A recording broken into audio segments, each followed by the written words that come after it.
Good morning students. आज हम जो करने वाले हैं वो प्रीवियस ईयर के जो क्वेश्चन पेपर हैं, जो 2020 में 2019 में जो क्वेश्चन पेपर के अंदर फर्स्ट चैप्टर से जो क्वेश्चन आए थे वो क्वेश्चन करेंगे आज। देखते हैं, आप ये मान सकते हो कि आज आपका प्रॉब्लम डे है। ठीक है, मैं अपनी तरफ से वो क्वेश्चंस करवा रहा हूँ आपको जो एग्जाम के अंदर आए थे, एग्जाम ओरिएंटेड हैं। बिल्कुल वैसे ही एग्जाम में देखो क्वेश्चंस की टाइप चेंज नहीं होती, सॉरी, स्टेटमेंट चेंज होती है ना।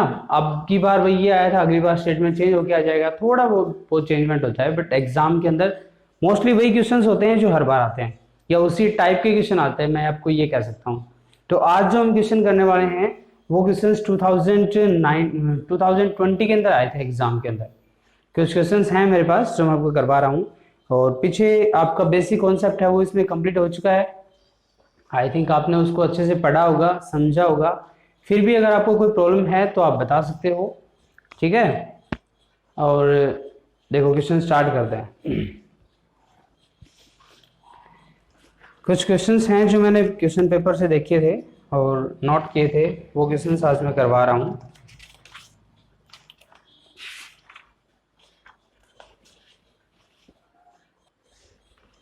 So now let's start the questions. देखो फर्स्ट क्वेश्चन क्या है भाई। फर्स्ट क्वेश्चन आपके एग्जाम में आया हुआ था कि LCM of two numbers is 182 and LCM HCF of two number is 13, first number is 26, then find the second number. ठीक है ना। ऐसे क्वेश्चंस में क्या होता है, हमारे पास एक फॉर्मूला होता है कि first number multiply second number, first number multiply second number, first number multiply second number is equal LCM multiply HCF. ठीक है, तो आपको सर आपने पहले नहीं बताया, ठीक है ना। तो देखो ये एक फॉर्मूला होता है हमारे पास कि फर्स्ट नंबर और सेकंड नंबर को जब आप मल्टीप्लाई करोगे तो वो एक मल्टीप्लीकेशन है, वो प्रोडक्ट है, वो इक्वल आएगी किसके, एलसीएम और एचसीएफ के फर्स्ट नंबर, सॉरी एलसीएम और एचसीएफ का जो मल्टीप्लीकेशन है वो इक्वल आएगा multiplication of first number and second number. तो हमें यहाँ पे क्या गिवन है भाई, फर्स्ट नंबर गिवन है, इस फॉर्मूले के अंदर मैं पुट कर दूंगा। तो फर्स्ट नंबर आएगा 26, मल्टीप्लाई सेकंड नंबर गिवन नहीं है, एलसीएम गिवन है 182 एंड एचसीएफ गिवन है कितना, 13। अब आपको फाइंड आउट क्या करना है, second number. So second number is equal to क्या आएगा, 182 मल्टीप्लाई 13। अब 26 इस साइड मल्टीप्लाई में, इक्वल के इस साइड आएगा तो डिवाइड में, तो ये आ गया। तो 13 वन जा 13 एंड 13 टू जा 26, तो 2 वन जा 2 और यहाँ से आएगा 2 9 जा 18, 2 वन जा 2। तो आपका जो सेकंड नंबर आ जाएगा वो कितना आ जाएगा, 91। ठीक है, ये हमारा 1 मार्क्स का क्वेश्चन है जो एग्जाम में पूछा गया था। ठीक है, उसमें क्या पूछा जाएगा, आपको फर्स्ट नंबर दे दिया, एलसीएम दे दिया जाएगा, एचसीएफ दे दिया जाएगा और first number, second number find out करना है। अब इसमें कंपल्सरी नहीं है कि आपको हर बार सेकंड नंबर ही पूछे, यहाँ से फर्स्ट नंबर ही पूछा जा सकता है ना। सेकंड नंबर दे दिया जाए, एलसीएम दे दिया हो या एचसीएफ दिया हो तो फर्स्ट नंबर बताओ, या फिर फर्स्ट नंबर और सेकंड नंबर दे दिया, एलसीएम दे दिया, एचसीएफ बताओ, या फिर मतलब इन चारों में से कोई भी आपको 3 टर्म गिवन होंगी, है ना, कोई भी 3 टर्म गिवन होंगी, फोर्थ टर्म है वो आपको फाइंड आउट करनी है। तो आपका डायरेक्ट मेथड क्या होगा, फॉर्मूला क्या होगा, first number multiply second number is equal to LCM multiply HCF. ये केवल तब होगा जब हमें 2 नंबर्स का एचसीएफ और एलसीएम दे रखा हो, उससे अगर ज्यादा का दे रखा है तब अप्लाई नहीं करेंगे हम। अगर हमें सिर्फ 2 नंबर्स का एचसीएफ और एलसीएम दे रखा है तब हम ये अप्लाई करेंगे, first number multiply second number is equal to LCM multiply HCF. ठीक है ना, सिंपल सा फॉर्मूला है बिल्कुल। और इनमें से एलसीएम और एचसीएफ कुछ भी फाइंड आउट कर सकते हो आप, 3 टर्म्स गिवन होंगी, 1 टर्म फाइंड आउट करनी होगी। ठीक है, नेक्स्ट क्वेश्चन है कि 5 plus 2 root 7 is irrational number, prove that या show that 5 plus 2 root 7 is irrational number and given that root 7 is irrational. देखो इसमें जो मैंने कल क्वेश्चन करवाया था सेम वैसा ही है, बट इसमें एक चीज गिवन है, मैंने वहां पे कल ये बताई नहीं थी कि भी वहां पे गिवन है, वहां पे हमें प्रूव करना था। यहाँ पे क्या है कि 5 plus 2 root 7 show that 5 plus 2 root 7 is an irrational number, is an irrational number. भैया आप ये बताओ कि 5 + 2√7 है वो एक इरेशनल नंबर होगा, और गिवन क्या है कि given that √7 is irrational, given that √7 is irrational, ये हमें पहले से गिवन है कि भाई √7 इरेशनल है। तो आप तो बस ये प्रूव कर दो कि 5 + √7 है, 5 + 2√7 है, वो कैसा होगा, एक इरेशनल नंबर होगा। तो देखो इसका सॉल्यूशन बिल्कुल सिंपल है ना, छोटे छोटे क्वेश्चन है, 1 मार्क्स या 2 मार्क्स के आते हैं। इस चैप्टर में से आप ये कह सकते हैं कि जो मैक्सिमम 4 या 3 मार्क्स का अगर कोई क्वेश्चन आएगा तो वो लीनियर कॉम्बिनेशन सबसे ज्यादा चांस होते हैं, क्योंकि लेंथी क्वेश्चन इस कंप्लीट चैप्टर में वही बन रहा है। या तो कोई सिंपल जैसे नंबर दे देगा √2, √5, √3, √7, उसको आप इरेशनल प्रूव करो, वो 3 मार्क्स में हो सकता है या 2 मार्क्स में हो सकता है। या फिर लीनियर कॉम्बिनेशन दे देगा, 2 नंबर्स का HCF फाइंड आउट करके उसको लीनियर कॉम्बिनेशन के अंदर प्रूव करो, तो वो 4 मार्क्स का हो जाएगा। सिंपल क्या हुआ कि लेंथी क्वेश्चन है ना वो कम है, बट कॉन्सेप्चुअल क्वेश्चन है वो ज्यादा है। तो यहाँ पे आपको 1 मार्क्स के क्वेश्चन बहुत ज्यादा पूछे जाते हैं इसमें से, बट सिंपल है। अगर आप एक बार अच्छे से कर लोगे तो आपको किसी क्वेश्चन में कोई प्रॉब्लम नहीं आएगी। और आई थिंक मैंने कंप्लीट बेसिक है वो वीडियोस के अंदर करवा दिया है, अगर आप नहीं देखी है अब तक तो पहले वीडियोस को देख ले, बेसिक कॉन्सेप्ट क्लियर हो जाएगा, उसके बाद इन पे आ जाए। ठीक है, तो सिंपल क्वेश्चन है, देखो क्या करेंगे, सॉल्यूशन स्टार्ट करेंगे इसका। फर्स्ट में क्या लिखेंगे कि लेट, जैसे उसमें क्या था, let 5 + 2√7 is a rational number, 5 + 2√7 is a rational number. भाई हम सबसे पहली चीज यही मान लेंगे कि 5 + 2√7 है वो रैशनल है। कल भी यही किया था, जो भी रैशनल नंबर हमें गिवन था उसको हमने सबसे पहले रैशनल नंबर मान लिया। अब भाई अगर ये रैशनल है तो कोई P/की फॉर्म में होगा, तो हम लिखेंगे कि 5 + 2√7 is equal to A/B। A/B की फॉर्म में हो गया, तो A और B क्या होंगे, A and belong to integer and A एंड B को प्राइम नंबर। ठीक है ना, A एंड B क्या होगा, को प्राइम नंबर होगा, कर लोगे। उसके बाद क्या होगा भाई, यहां से +5 का है, उस साइड जाएगा तो क्या होगा, माइनस का, तो ये बचेगा 2√7 इज इक्वल टू A/B और माइनस का 5। इसको सोल्व करो तो 2√7 इज इक्वल, यहां से 20 का एलसीएम आ जाएगा और ये हो जाएगा A - 5B। ठीक है, चलो अच्छी बात है भाई। अब 2 इस साइड मल्टीप्लाई में था, उस साइड जाएगा तो डिवाइड में, तो 2A - 5B अपॉन में 2B। यहां तक आंसर हो गया अभी हमारा। अब इससे आगे क्या करेंगे, देखो भाई A और B दोनों क्या हैं, इंटीजर है, A एंड B क्या है, दोनों इंटीजर। आप बोलोगे सर 2 दिन हो गए इंटीजर हो रहा है ना, तो इंटीजर का मीनिंग अगर आपको समझ आ जाएगा तो ये चीजें समझ आ जाएंगी कि भाई A और B अगर इंटीजर लेंगे तो क्या होगा, है ना। इंटीजर आपको सिंपल पता है, number system, all negative and positive integer with 0, है ना, सभी नेगेटिव, जितने भी नेगेटिव है वो, और ऑल पॉजिटिव विद 0। विद 0 क्यों बोलते हैं, क्योंकि 0 is a neutral number, 0 is a neutral number, इसके ऊपर नेगेटिव पॉजिटिव का कोई इफेक्ट नहीं पड़ता, है ना। मैंने आपको एग्जांपल देके बताया था ना कि जैसे मान लो एक फैमिली में एक ऐसा मेंबर होता है जिसके ऊपर किसी के कहने में कुछ फर्क नहीं पड़ता, जैसे जिस मस्ती में रहेगा उसी में चलता रहेगा, खाना पीना मौज करना, कोई फर्क नहीं पड़ना उसके ऊपर। नेगेटिव है वो नेगेटिव बातें सोचेगा, किसी की डांट फटकार का फर्क पड़ेगा। पॉजिटिव है उसको कोई अगर मान लो जैसे कि कोई बात बोल दे, उसकी कोई बड़ाई कर दे, प्रशंसा कर दे, तो उसको इम्प्रूव हो जाएगा, उसकी परफॉर्मेंस इम्प्रूव हो जाएगी एक तरह से। बट ये 0 है, इसको चाहे आप कुछ भी कर लो, चाहे इसकी घटती कर लो, बुराई कर लो, कुछ कर लो, इसके ऊपर कोई फर्क नहीं पड़ना। तो 0 के ऊपर नेगेटिव और पॉजिटिव दोनों का कोई इफेक्ट नहीं पड़ता, 0 इज ए न्यूट्रल नंबर। ठीक है ना, तो इसको आप ना ही तो नेगेटिव कह सकते हो और ना ही इसको पॉजिटिव कह सकते हो, ये किसी की साइड नहीं है। तो जब भी इंटीजर की बात आती है तो आप डायरेक्ट बोलोगे कि all negative and positive numbers with 0, all negative and positive number with 0। So integer क्या होंगे, ए बी है वो इंटीजर है।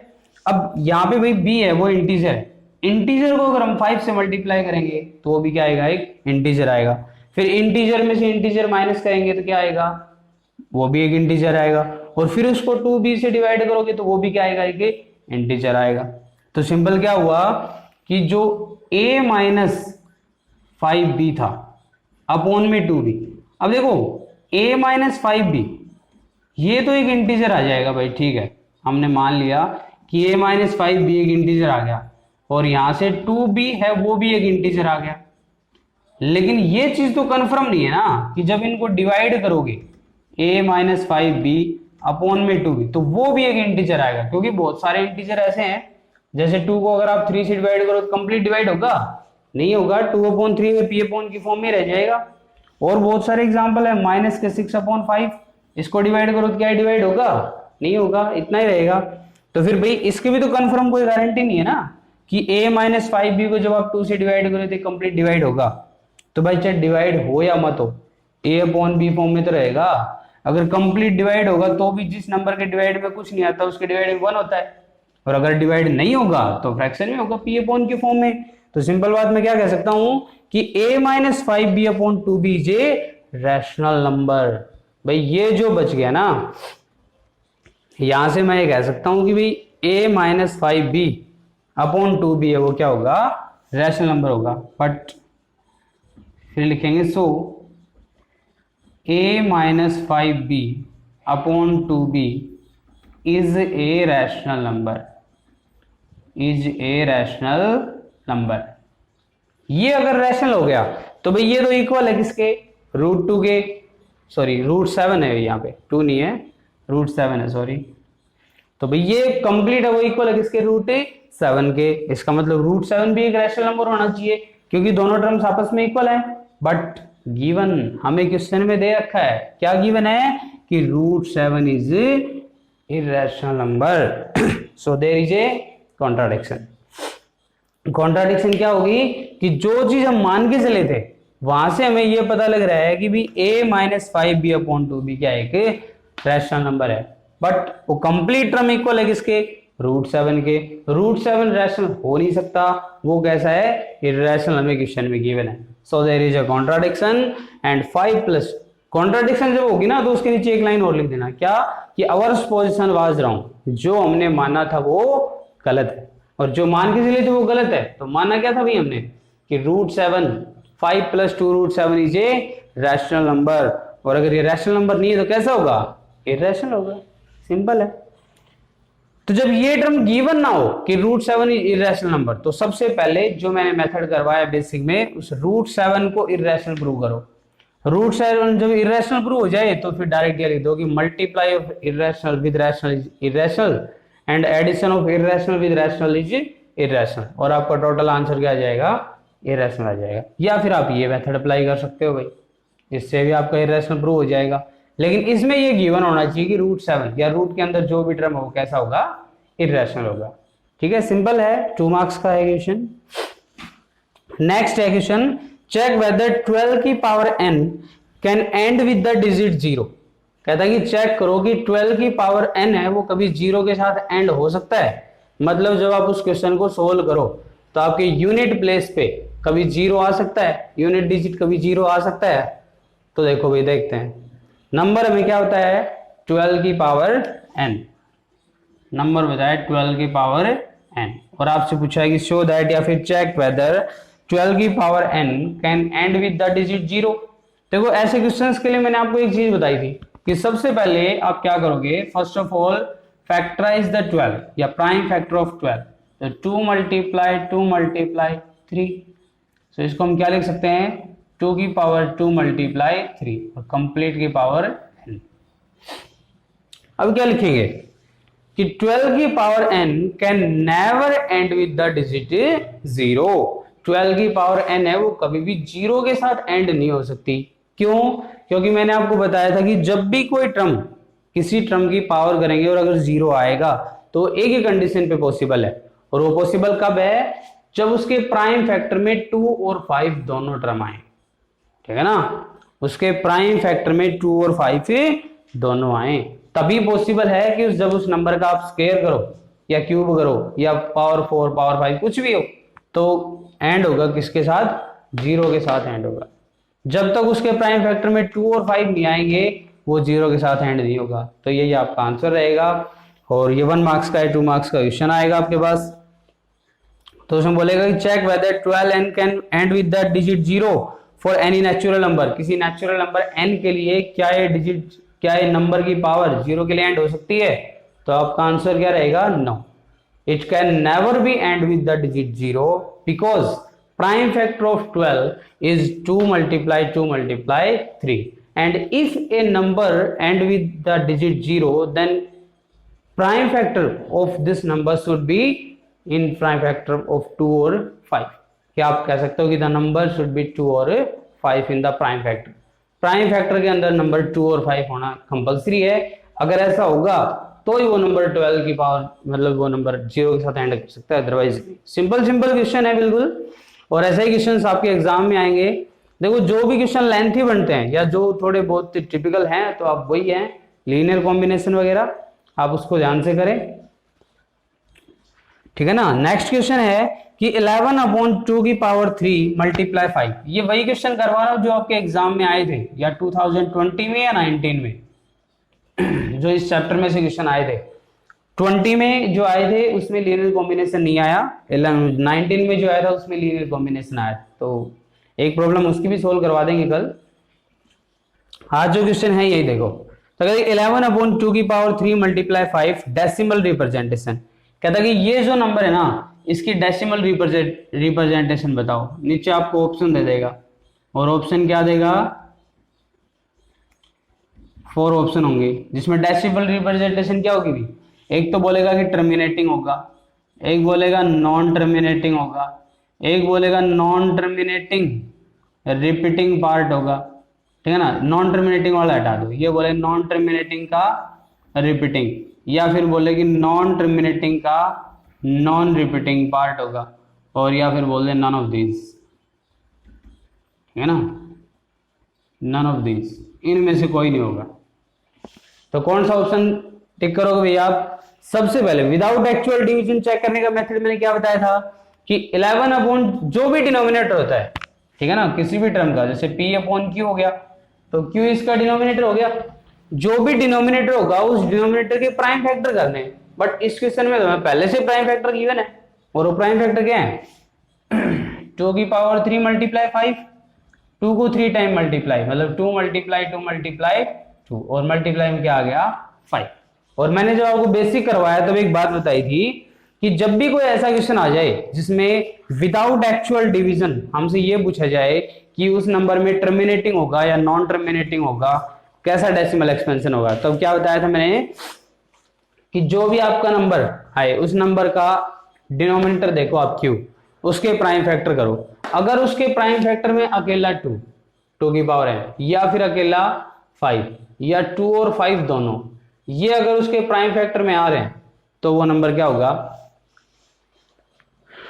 टर्मिनेटिंग होगा, अदरवाइज वो क्या होगा नॉन टर्मिनेटिंग होगा। तो अब इसके प्राइम फैक्टर में क्या है 2 और 5 दोनों है, 2 की पावर 3 और 5 है, तो मतलब ये कैसा होगा टर्मिनेटिंग डेसिमल एक्सपेंशन होगा।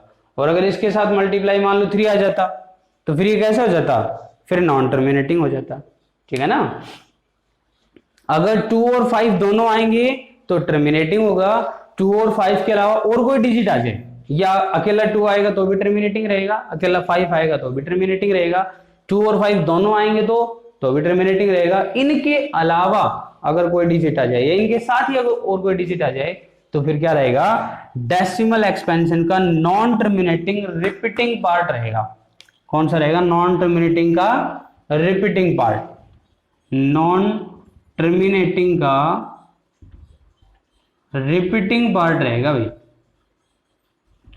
क्यों रहेगा ऐसा, क्योंकि भाई जो नंबर p/q फॉर्म में लिखा जाता है, ठीक है ना, जो नंबर p/q फॉर्म में लिखा जाए और जहां पे q नॉट इक्वल टू 0 और p और q बिलोंग करते हैं किससे इंटीजर से, वो नंबर रैशनल नंबर होता है। वो नंबर क्या होता है रैशनल नंबर।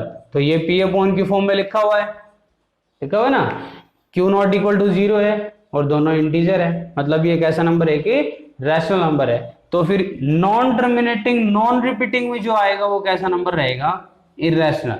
तो भाई इररेशनल तो ये हो ही नहीं सकता, तो फिर दो ही कंडीशन बचती हैं, या तो टर्मिनेटिंग आएगा या फिर नॉन टर्मिनेटिंग का रिपीटिंग पार्ट आएगा, नॉन रिपीटिंग पार्ट नहीं आएगा कभी भी, ठीक है ना, इस चीज को याद रखना। नॉन रिपीटिंग में तो कभी क्लिक करना ही मत, वो तो कंफ्यूज करेगा। और अगर आपको डेसिमल पॉइंट सॉरी डिनोमिनेटर के अंदर 2 और 5 के अलावा और कोई डिजिट दिख जाए तो बिना सोचे डेसिमल एक्सपेंशन के नॉन टर्मिनेटिंग के नॉन रिपीटिंग पार्ट के ऊपर निशान लगा देना, ठीक है ना। नेक्स्ट क्वेश्चन देखो, नेक्स्ट क्वेश्चन है हमारे पास कि LCM of the smallest 2 digit and smallest composite number. भाई एलसीएम निकालो किसका, स्मॉलेस्ट 2 डिजिट नंबर। अब 1 डिजिट नंबर क्या क्या होते हैं, 0 1 2 3 4 5 6 7 8 9 और नेक्स्ट नंबर क्या होता है 10। इसमें कितने डिजिट है भाई, 2 डिजिट। तो जब सबसे स्मॉलेस्ट 2 डिजिट नंबर क्या हो गया 10। और दूसरा क्या बोल रखा है, स्मॉलेस्ट कंपोजिट नंबर, वो क्या होगा भाई 4 होगा कंपोजिट नंबर। देखो 0 तो काउंट ही नहीं होता, 1 है वो तो ना तो कंपोजिट होता है और ना ही क्या होता है प्राइम। 1 है वो ना ही तो कंपोजिट होता है और ना ही प्राइम नंबर होता है। फिर उसके बाद 2 और 3 दोनों कैसे नंबर होते हैं, प्राइम। तो सबसे छोटा जो कंपोजिट नंबर है वो क्या होगा 4। Smallest composite number is 4। 4 आएगा जो आपको सबसे छोटा कंपोजिट नंबर रहेगा। तो अब इन दोनों का हमें क्या फाइंड आउट करना है, एलसीएम 1 मार्क्स का क्वेश्चन है ये भी, 10 और 4 का एलसीएम। तो क्या करोगे 2 5 जा 10 और 2 2 जा 4, फिर 2 से करोगे तो 5 और 1, फिर 5 से करोगे तो ये आ जाएगा। तो भाई 2 मल्टीप्लाई 5, तो क्या होगा 2 2 जा 4 4 5 जा 20। ये आपका क्या आ जाएगा एलसीएम आ जाएगा, आंसर आ जाएगा इस क्वेश्चन का, ठीक है ना। अब देखो सोल्व करने के लिए तो इस क्वेश्चन में कुछ भी नहीं था, डायरेक्ट 10 और 4 लिखा एलसीएम फाइंड आउट कर दिया। लेकिन मेन बात क्या थी, थोड़ा सा कॉन्सेप्चुअल क्वेश्चन है ये, हालांकि हार्ड नहीं है बिल्कुल भी, ना ही टिपिकल है। लेकिन क्या डाला गया है कि smallest 2 digit and smallest composite number. अगर इन दोनों नंबर्स को लेने में अगर आपने मिस्टेक कर दी है ना, 10 की जगह कोई और नंबर ले लिया या फिर स्मॉलेस्ट कंपोजिट नंबर की जगह 2 ले लिया, आप सोचोगे भाई 2 तो किसी और नंबर से डिवाइड हो रहा है ना, 1 से भी डिवाइड होता है और लेकिन 1 एंड इटसेल्फ इन दो ही नंबर से डिवाइड होता है, इसके अलावा किसी और नंबर से डिवाइड नहीं होता। तो आप ये नहीं कह सकते कि 2 एक कंपोजिट नंबर है। तो पूरा का पूरा क्वेश्चन डिपेंड किस पे करता है, इन 2 नंबर्स के ऊपर डिपेंड करता है, और बल्कि उससे भी ज्यादा 4 के ऊपर डिपेंड करता है। अगर कंपोजिट नंबर सही लोगे तो आंसर सही आएगा, अगर नंबर ही गलत ले लिया तो फिर आंसर में कोई मार्क्स मिलेगा, एक भी नंबर नहीं मिलेगा भाई। देखो नेक्स्ट क्वेश्चन, देखो नेक्स्ट क्वेश्चन क्या है हमारा, नेक्स्ट क्वेश्चन है कि 0. एक नंबर दे रखा है 0.25 एंड 0.32। क्या दे रखा है 0.25 एंड 0.25 एंड 0.32। इन दोनों के बीच के एक तो रैशनल नंबर लिखना है और एक क्या लिखना है irrational number. Write 1 rational and 1 irrational number between them. इन दोनों के बीच के देखो 0.25 और 0.32। तो अगर 5 से मैं इंक्रीज कर दूं 0.26, 0.27, 0.28, 0.29 एंड सो ऑन। तो ये जो नंबर है यहाँ पे जो मैंने ये 4 नंबर लिखे, ये इससे तो ग्रेटर है और इससे क्या है स्मॉल है, तो इन दोनों के बीच के डिजिट हो गए। लेकिन पूछा है रैशनल और इररेशनल। अब रैशनल और इररेशनल डेसिमल एक्सपेंशन के अकॉर्डिंग देखेंगे भाई हम। तो डेसिमल एक्सपेंशन की 2 टाइप होती हैं, कौन कौन सी, टर्मिनेटिंग और नॉन टर्मिनेटिंग। फिर नॉन टर्मिनेटिंग की भी 2 टाइप होती हैं, रिपीटिंग और नॉन रिपीटिंग। ये होती है ना, शॉर्ट फॉर्म में लिखा है मैंने। तो भाई डेसिमल एक्सपेंशन की 2 टाइप होती है, टर्मिनेटिंग और नॉन टर्मिनेटिंग। टर्मिनेटिंग में क्या बोलोगे, the number whose remainder is 0 after decimal point, the decimal number whose remainder is 0 after decimal point। Decimal number के बाद में जिसका रिमाइंडर 0 आ जाए वो टर्मिनेटिंग, जिसका रिमाइंडर 0 ना आए वो नॉन टर्मिनेटिंग। और जिसका रिमाइंडर 0 ना आए उसमें 2 टाइप हो सकती है, या तो रिपीट होगा या फिर वो रिपीट नहीं होगा। रिपीट होगा तो रिपीटिंग और रिपीट नहीं होगा तो नॉन रिपीटिंग। जब मैंने आपको डेसिमल एक्सपेंशन करवाया था उसके 3 एग्जांपल दिए थे। क्या, जैसे मान लो एग्जांपल आपके ये हो गए 0.245 0.245 डैश डैश 0.245 डैश डैश और 0.245 बार। इनके अंदर मैंने डिफरेंस क्या बताया था आपको कि सबसे पहले आप नंबर चेक करो, सबसे पहले क्या चेक करो, नंबर। और ये देखो कि नंबर ऐसा कौन सा नंबर है जिसके आगे ना कोई डैश लगा हुआ ना कोई डॉट लगा हुआ। क्यों, ऐसा क्यों चेक करेंगे भाई? क्योंकि डेसिमल नंबर में जिस नंबर के आगे कोई डॉट या डैश नहीं लगा हुआ, इसका मतलब है कि उसका रिमाइंडर क्या आ गया, जीरो आ गया। उसका रिमाइंडर क्या आ गया, जीरो। वो इससे ज्यादा सोल्व नहीं हो सकता भाई। और जिसका रिमाइंडर जीरो आ जाए वो कैसा होता है, टर्मिनेटिंग डेसिमल एक्सपेंशन। मतलब रिमाइंडर जीरो आ जाए, कोई डॉट कोई डैश कोई रिपीटेशन कुछ भी साइन ना लगा हुआ हो, तो वो नंबर आपका टर्मिनेटिंग होगा। और टर्मिनेटिंग होगा तो कैसा होगा, रैशनल नंबर होगा। तो इसमें देखो अब 0.26 0.27 0.28 0.29 चारों नंबर्स के आगे ना कोई डॉट लगा हुआ ना कोई साइन लगा हुआ कुछ भी, तो ये सभी क्या है, रैशनल नंबर। हमें तो एक ही बताना है ना। तो इन चारों में से कोई भी एक लिख देंगे। जैसे ये लिख दिया 0.26, वो क्या है, रैशनल नंबर हो गया। तो रैशनल नंबर तो आ गया। अब क्या लेके आना भाई, इररेशनल नंबर। तो इररेशनल नंबर के देखो उससे आगे क्या बताया था कि भाई अगर किसी नंबर के आगे डॉट या डैश लगा हुआ है, अगर किसी के आगे डॉट या डैश से लगा हुआ है तो क्या चेक करेंगे भाई, इसके अंदर किसी डिजिट का रिपीटेशन है, यहां तक किसी डिजिट का रिपीट हो रहा है, नहीं हो रहा। इसके ऊपर कोई बार लगा हुआ है, नहीं लगा हुआ। तो फिर ये कैसा होगा, नॉन टर्मिनेटिंग का नॉन रिपीटिंग पार्ट होगा।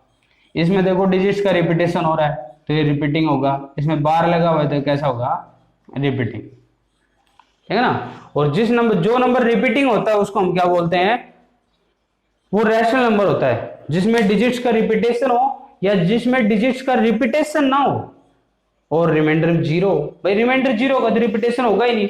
रिमाइंडर जीरो होगा तो डिवाइड को ना ही तो आप आगे सोल्व कर सकते हो और ना ही उससे आगे उसका कोई सोल्यूशन आएगा, तो डायरेक्ट हम कहेंगे कि रैशनल नंबर हो गया। रिमाइंडर जीरो नहीं होगा तो दो टाइप होंगी, या तो रिपीट होगा या रिपीट नहीं होगा। अगर रिपीट होगा तो रैशनल, नहीं हुआ तो इररेशनल। तो यहाँ पे इस डिजिट में ना कोई रिपीटेशन है और डैश डॉट लगा हुआ है, तो इसका मतलब ये नॉन रिपीटिंग है। तो फिर इसमें हम क्या करेंगे भाई, यहाँ पे ऐसा नंबर कैसे लेके आए, कहां से लेके आए, तो क्या करेंगे, इनमें से कोई भी एक नंबर ले लो, इन चारों में से कोई भी एक। जैसे मैंने ले लिया 0.28। अब इसके आगे जो आपकी मर्जी है ना वो डिजिट लिख के डैश लगा दो। 0.29 ले लिया तो जो आपके मन में आ रहा है वो नंबर लिख दो, कुछ भी, एनीथिंग, और आगे डैश डैश डैश लगा दो। इस डैश का मतलब है नंबर चलता रहेगा, यहां तक कोई रिपीटेशन नहीं हुआ। तो ये भाई दो नंबर हो गए आपके, टू नंबर्स हो गए, जो एक रैशनल है और एक क्या है, इररेशनल। ऐसे आप कितने भी नंबर लिख सकते हो, इनफाइनाइट नंबर्स लिख सकते हो। और हमें पता है क्या कि किसी भी दो रैशनल और इररेशनल नंबर्स के बीच में इनफाइनाइट रैशनल और इररेशनल नंबर होते हैं। कोई भी अगर दो रैशनल होंगे तो उनके बीच में इनफाइनाइट रैशनल और इररेशनल होंगे, दो इररेशनल होंगे तो उनके बीच में भी दो इनफाइनाइट इररेशनल और रैशनल होते हैं, है ना। किसी भी दो नंबर के बीच में इनफाइनाइट नंबर होते हैं, कभी भी नंबर्स का कोई एंड नहीं होता। नेक्स्ट क्वेश्चन देखो, नेक्स्ट क्वेश्चन है कि HCF of 144 and 180 in the form 13m-16। अब इस क्वेश्चन में, इस छोटे से क्वेश्चन में बहुत कुछ डाल दिया भाई इन्होंने। ये कहता है कि HCF of 144 and 180, थोड़ा ध्यान से देखना इसको। HCF of 144 and 180 are in the form या is in the form 13m-16। मैं कहता है कि ये नंबर है ना इस फॉर्म में लिखा हुआ है 13m-16। तो बताओ भाई m की वैल्यू क्या आएगी, find the value of m। तो सबसे पहला स्टेप क्या होगा, first of all you have to find the HCF of 144 and 180 by the long division method। so 180 divided by 144, 1 पे जाएगा, 10 में से 4 माइनस कितना आएगा 6, यहाँ पे बचेगा 7, 7 में से 4 माइनस 3, अब बचा कितना 144। इसको 36 से डिवाइड करोगे तो मान लो भाई मैं 36 को 4 से मल्टीप्लाई कर देता हूँ, तो 4 6 जा 24, 2 बचेगा, 4 3 से 12 2, कंप्लीट डिवाइड हो गया।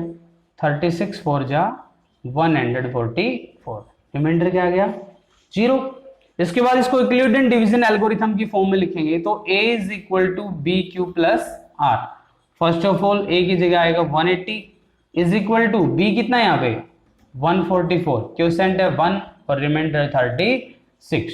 नेक्स्ट स्टेप में लिखेंगे तो भी 144 is equal to 36 multiply 4 plus remainder क्या आएगा भाई 0।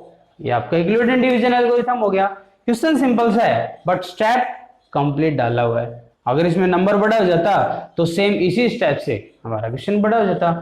भाई डिपेंड करता है इस स्टेप के ऊपर, या ये कह सकते हैं इस डिवीजन के ऊपर। जितना ज्यादा बड़ा डिवीजन होगा लीनियर कॉम्बिनेशन उतना ही लेंथी हो जाएगा, जितना छोटा डिवीजन होगा लीनियर कॉम्बिनेशन उतना ही छोटा हो जाएगा। अब इसमें क्या करेंगे भाई, मैंने आपको बताया था कि जब भी लीनियर कॉम्बिनेशन के फॉर्म में कन्वर्ट करना हो तो जिसमें लास्ट में रिमाइंडर 0 उसको छोड़कर नेक्स्ट टर्म के अंदर चलेंगे, सेकंड लास्ट।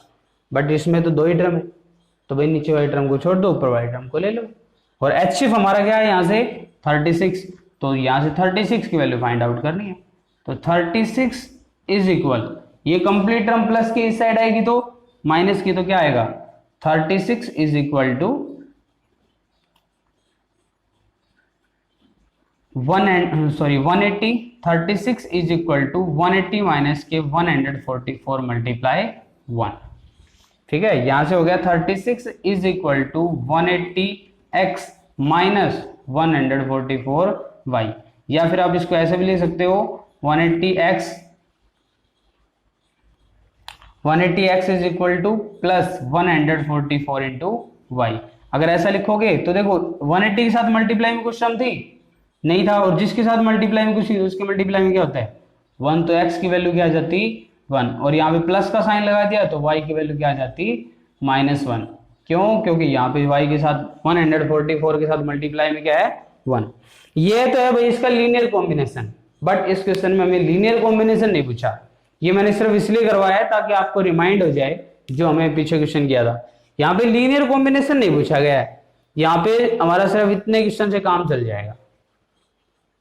कैसे चलाएंगे देखो, इसमें हमने HCF फाइंड आउट कर लिया और HCF कितना है 36। क्वेश्चन में देखा कि HCF of 144 and 180 is in the form 13m-16, मतलब HCF है ना वो इस फॉर्म में है और HCF हमने फाइंड आउट कर लिया। HCF कितना है 36 है, तो 36 को इक्वल पुट कर दो किसके 13m-16 के। ठीक है, अब ये 16 इस साइड माइनस का इस साइड आएगा तो प्लस का, तो 36 इज इक्वल प्लस के 16 इज इक्वल टू क्या आएगा 13m। अब 36 में 16 ऐड कर दो भाई, तो 6 और 6 12 आएगा, 2 कैरी 1, 3 और 4 1 और ये की जगह 5, तो 52 इज इक्वल टू 13m। 13 इस साइड मल्टीप्लाई में, इक्वल के इस साइड आएगा तो डिवाइड में, तो क्या होगा 52/13 इज इक्वल टू m। तो 13 1 जा 13, 13 4 जा 52, तो m की वैल्यू कितनी आ जाएगी भाई 4 आ जाएगी। ठीक है, ये छोटा सा क्वेश्चन था भाई। जो मैंने लीनियर कॉम्बिनेशन किया था वो सिर्फ पीछे का रिवाइज करवाने के लिए किया था, ताकि जो मेथड हमने पीछे किया था वो एक बार रिकवर हो जाए। ठीक है ना, वो क्वेश्चन इसके अंदर कोई काम का नहीं है हमारा। यहाँ पे हमें सिर्फ इसकी m की वैल्यू फाइंड आउट करनी है जो डायरेक्ट HCF से आ जाएगी।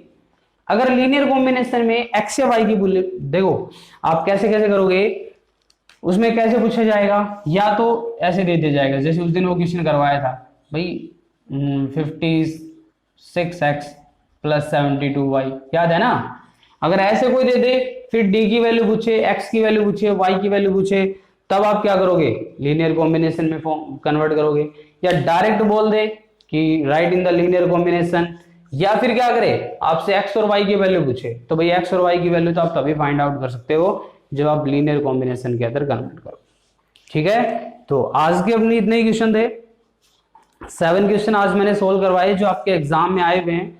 कुछ इसमें से मैक्सिमम तो 2020 के अंदर आए हुए हैं, कुछ 2019 के भी हैं, बट मैक्सिमम टाइप यही है, इससे बाहर आपका कोई क्वेश्चन नहीं आएगा एग्जाम के अंदर। और एग्जाम में जितनी भी टाइप्स आती हैं वो मैंने सोल्व करवा दी, एक या दो कोई होगी जो बाद में पता लगेगा तो भाई आगे चैप्टर्स के अंदर बता देंगे। कल आपका चैप्टर नंबर 2 स्टार्ट करेंगे, चैप्टर नंबर 2 जो क्या है, पॉलिनोमियल। चैप्टर नंबर 2 क्या है, पॉलिनोमियल। तो कल से जो होगा वो पॉलिनोमियल स्टार्ट होगा, ठीक है ना। चैप्टर 2 पॉलिनोमियल स्टार्ट करेंगे कल से। तो आई थिंक आपको ये चैप्टर समझ आया होगा। इसकी अच्छे से प्रैक्टिस करना, प्रैक्टिस करोगे तो बिल्कुल इजी रहेगा, क्वेश्चंस इजीली आ जाएंगे, ठीक है ना, कोई प्रॉब्लम नहीं होने वाली है। लेकिन देखो पढ़ना तो पड़ेगा आपको ही, यहाँ पे सिर्फ बताया जा सकता है, समझाया जा सकता है किसी भी क्लास में, करना आपको ही है, ठीक है स्टूडेंट्स। ऑल द बेस्ट, अपनी तैयारी करते रहें। और अगर क्लास अच्छी लगे तो आप कमेंट करो, लाइक करो और शेयर करो, ठीक है ना, और साथ में सब्सक्राइब और कर दे। Thank you students, have a nice day.